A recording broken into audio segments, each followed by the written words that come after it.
నమస్తే, welcome to our channel. నేను సిరి. చంద్రబాబు నాయుడు గారికి అయితే రానున్న కాలంలో మరికొద్ది రోజుల్లో అయితే తను ఒక అగ్ని పరీక్ష ఎదుర్కోబోతున్నారు. తను పాలించిన ఈ 2 నెలలకి సంబంధించి ఒక బెంచ్ మార్క్ లాంటి ఫలితం అయితే రాబోతుంది. మరి ఆ ఫలితం కొంచెం అటు ఇటుగా అయిపోతే చంద్రబాబు నాయుడు గారి అంటే ఫ్యూచర్ ఏంటి, పవన్ కళ్యాణ్ గారి ఫ్యూచర్ అంటే రాజకీయ భవిష్యత్తు ఎలా ఉండబోతుంది ఏంటి అనేది మనకి వివరించడానికి మనతో పాటు ఉన్నారు ప్రముఖ senior journalist, political analyst CS Rao గారు.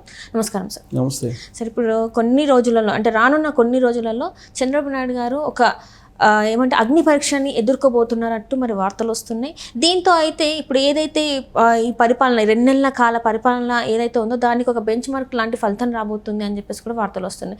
ఆ ఫలితం కొంచెం అటు ఇటుగా అయితే ఇప్పుడు చంద్రబాబు నాయుడు గారే కావచ్చు, పవన్ కళ్యాణ్ గారు రాజకీయ భవిష్యత్తు ఎలా ఉండబోతుంది అనేది కూడా మరి వార్తలు వస్తున్నాయి. అసలు ఏంటి ఈ అగ్ని పరీక్ష అనేది ఏంటి అసలు?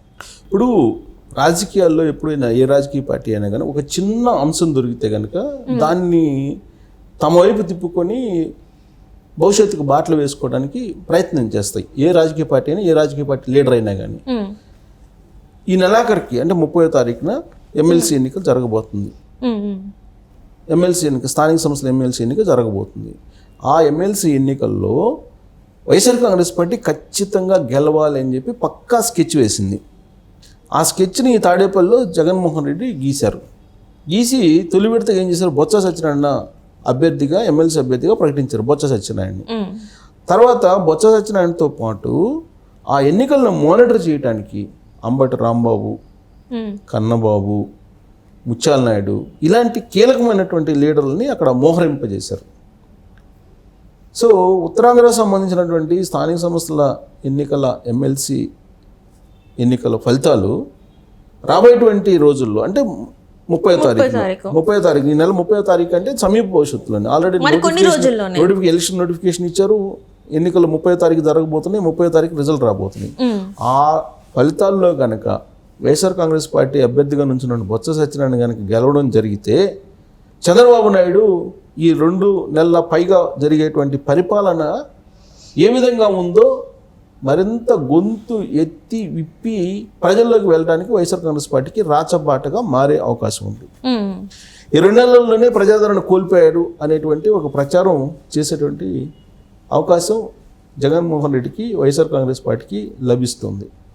ఒకవేళ కనుక అక్కడ ఓడిపోతే జగన్మోహన్ రెడ్డి లేదా వైఎస్ఆర్ కాంగ్రెస్ పార్టీకి ప్రచారం చేసుకోవడానికి అవకాశం ఉండదు.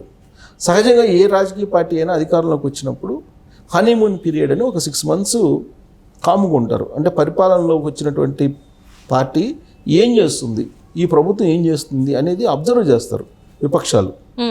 ఆ అబ్జర్వ్ కూడా చేయకుండా జగన్మోహన్ రెడ్డి చంద్రబాబు నాయుడు ప్రమాణ స్వీకారం చేసినటువంటి తొలి వారంలోనే ఈ రాష్ట్ర ప్రభుత్వం అరాచకాలు చేస్తుంది, రూల్ ఆఫ్ లా ఆంధ్రప్రదేశ్లో లేదు కాబట్టి రాష్ట్రపతి పాలన పెట్టాలని చెప్పి ఢిల్లీ వెళ్ళి జంతర్ మంతర్ దగ్గర ధర్నా చేసి నానా యాగి చేసి జగన్మోహన్ రెడ్డి వచ్చాడు.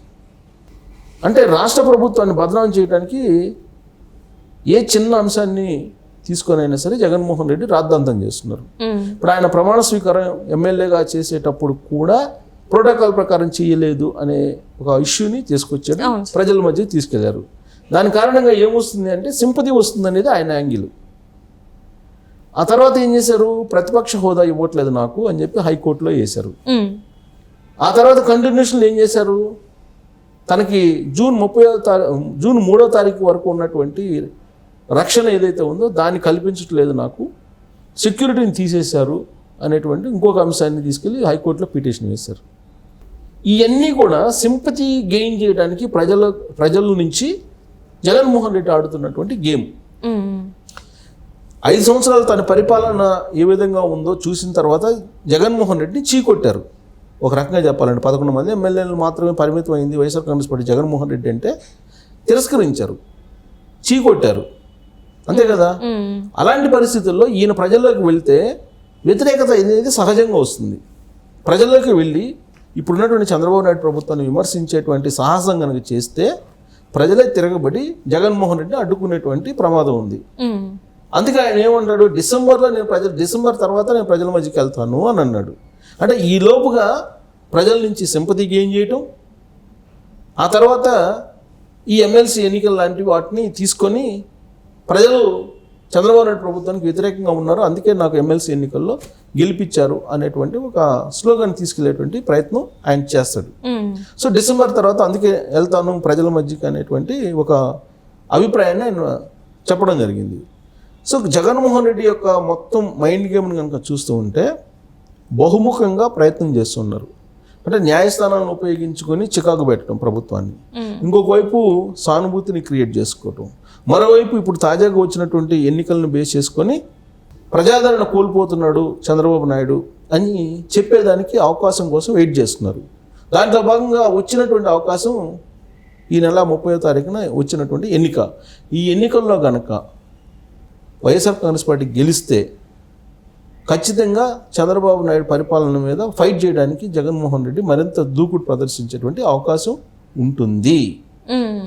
అందుకే ఇప్పుడు తెలుగుదేశం పార్టీ కూడా ఈ ఎన్నికను ప్రతిష్టాత్మకంగా తీసుకొని ఇప్పుడు అక్కడ పైలా గోవింద్ అనే అతన్ని అనౌన్స్ చేయాలి అనుకుంటున్నారు. ఎందుకంటే అనకాపల్లి మాజీ ఎమ్మెల్యే 2014 నుంచి 2019 వరకు చేశాడు.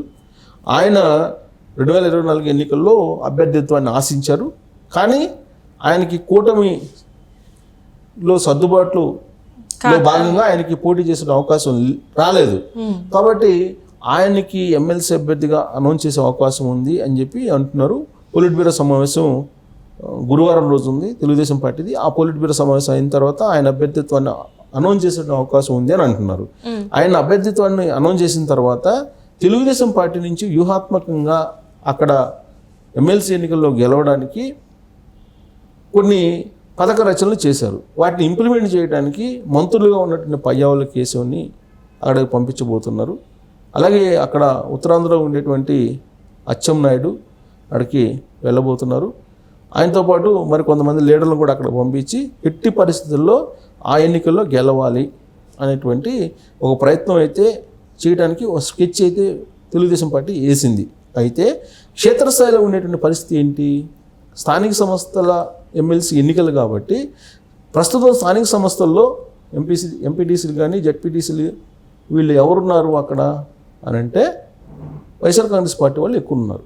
దాదాపు 380కి పైగా ఓట్లు ఉన్నాయి. ఆ 384 మందిలో కనీసం 250 మంది వైఎస్ఆర్ కాంగ్రెస్ పార్టీకి సంబంధించినటువంటి వాళ్ళే ఎమ్మెల్సీలుగా కానీ లేదా జెడ్పీటీసీలు కానీ ఎంపీటీసీలుగా కానీ గెలిచినటువంటి వాళ్ళు ఉన్నారు. వాళ్ళే కదా స్థానిక సంస్థల ఎన్నికల్లో ఓటేసేది. సో వాళ్ళు వైఎస్ఆర్ కాంగ్రెస్ పార్టీ వాళ్ళు ఎక్కువ ఉన్నారు కాబట్టి వాళ్ళు తెలుగుదేశం పార్టీలోకి వెళ్లకుండా జాగ్రత్త పడుతుంది వైఎస్ఆర్ కాంగ్రెస్ పార్టీ. అందుకే ఇప్పటి నుంచి క్యాంపు రాజకీయాలను మొదలుపెట్టింది. అంతే పోటీగా తెలుగుదేశం పార్టీ కూడా క్యాంపు రాజకీయాలను మొదలుపెట్టింది. ఇప్పుడు స్థానిక సంస్థల ఎన్నికల్లో గెలిచినటువంటి వాళ్ళు అంటే హార్డ్ కోర్గా వైఎస్ఆర్ కాంగ్రెస్ పార్టీ వాళ్ళు ఉంటారు. సో వాళ్ళని తెలుగుదేశం పార్టీ అట్రాక్ట్ చేయడం అనేది కొంచెం టఫ్ జాబ్. సో ఒకవేళ తెలుగుదేశం పార్టీకి అట్రాక్ట్ అయ్యి వాళ్ళు కనుక పార్టీ మరి తెలుగుదేశం పార్టీలోకి వస్తే తెలుగుదేశం పార్టీ ఎమ్మెల్సీ అభ్యర్థి కనుక వాళ్ళు కనుక సపోర్ట్ చేస్తే తెలుగుదేశం పార్టీ గెలుస్తుంది. కానీ అంత ఈజీగా గెలిచేటువంటి పరిస్థితి లేదు. కానీ గెలవాలి. ఒకవేళ గెలవకపోతే దీన్ని రాజకీయంగా ప్రచారంలోకి జగన్మోహన్ రెడ్డి తీసుకెళ్లే అవకాశం ఉంది. ఎందుకనంటే ఇటీవల కాలంలో మున్సిపాలిటీలు కార్పొరేషన్లో స్టాండింగ్ కౌన్సిల్ సమావేశం జరిగింది. స్టాండింగ్ కౌన్సిల్ ఎంపిక జరిగింది. స్టాండింగ్ కమిటీ ఎన్నికలు జరిగినప్పుడు సహజంగా ఏంటంటే కార్పొరేషన్లో కానీ మున్సిపాలిటీల్లో కానీ వైఎస్ఆర్ కాంగ్రెస్ పార్టీ గెలిచింది. ఇటీవల జగన్మోహన్ రెడ్డి అధికారంలో ఉన్నప్పుడు అంటే వైఎస్ఆర్ కాంగ్రెస్ పార్టీ వాళ్ళు ఉంటారు. వైఎస్ఆర్ కాంగ్రెస్ పార్టీ వాళ్ళు మెజారిటీ ఉన్నారు కాబట్టి స్టాండింగ్ కౌన్సిల్లో కూడా వాళ్ళ మనుషులను ఎంపిక చేసుకుంటారు. దాన్ని కూడా రాష్ట్ర వ్యాప్తంగా స్టాండింగ్ కౌన్సిల్లో ఎన్నికల్లో వైఎస్ఆర్ కాంగ్రెస్ పార్టీ హవా ఉంది అని చెప్పి ప్రచారం చేసుకున్నారు వాళ్ళు. యాక్చువల్గా ప్రజలతో సంబంధం లేనట్టు ఎన్నిక అది, ప్రత్యక్ష ఎన్నిక కాదు అది. కానీ దాన్ని కూడా అనుకూలంగా మలుచుకొని ప్రచారం చేసుకున్నారు. ఇప్పుడు ఎమ్మెల్సీ ఎన్నికల్లో కూడా ఇప్పుడు ఇది కూడా ప్రత్యక్ష ఎన్నిక కాదు. జెడ్పీటీసీలు ఎంపీటీసీలు ఓటర్స్ వాళ్ళు ఎక్కువ మంది వైఎస్ఆర్ కాంగ్రెస్ పార్టీ వాళ్ళు ఉన్నారు. గత జగన్మోహన్ రెడ్డి హయాంలో గెలిచినటువంటి వాళ్ళు. సో వాళ్ళు సహజంగా వైఎస్ఆర్ కాంగ్రెస్ పార్టీకి ఉంటారు. కానీ ఇప్పుడు మారినటువంటి పరిస్థితుల్లో తెలుగుదేశం పార్టీ వైపు వాళ్ళు మొగ్గు చూపడానికి ఇంట్రెస్ట్ గా ఉన్నారు. చాలా మంది ఇప్పుడు రావడానికి కూడా సిద్ధంగా ఉన్నారు. వాళ్ళని క్యాంపుకి తరలించి రాబోయేటువంటి ఎన్నికల్లో 30వ తారీఖున తెలుగుదేశం పార్టీ అభ్యర్థిని గెలిపించాలనే ప్రయత్నం చేస్తున్నారు. గెలిస్తే కనుక జగన్మోహన్ రెడ్డి కామ్గా ఉంటాడు. గెలవకపోతే దీన్ని కూడా పెద్ద అడ్వాంటేజ్ తీసుకొని చంద్రబాబు నాయుడు గ్రాఫ్ పడిపోయింది, చంద్రబాబు నాయుడు పరిపాలన వ్యతిరేకంగా ఉంది, చాలా తక్కువ సమయంలోనే ఆయన ప్రజా వ్యతిరేకను మూట కట్టుకున్నాడు అనేటువంటి ఒక పెద్ద ప్రచారాన్ని తన సొంత మీడియా, కూలి మీడియా, సోషల్ మీడియా ద్వారా ప్రచారం చేసి ప్రజల్లోకి వెళ్ళడానికి ఒక మార్గం సుగమం చేసుకునేటువంటి అవకాశం ఉంది. కాబట్టి ఇది ఒక అగ్ని పరీక్ష చంద్రబాబు నాయుడుకి అని చెప్పి మనం భావించడానికి అవకాశం ఉంది. ఈ అగ్ని పరీక్ష నుంచి ఆయన ఖచ్చితంగా ముందుకెళ్తారని చెప్పి లోకల్గా ఉండేటువంటి ఇన్ఫర్మేషను. మరి దీన్ని ఏ విధంగా వ్యూహాత్మకంగా ఆయన ఎన్నికను తీసుకెళ్తారనేది మనం చూడాలి. Right, thank you.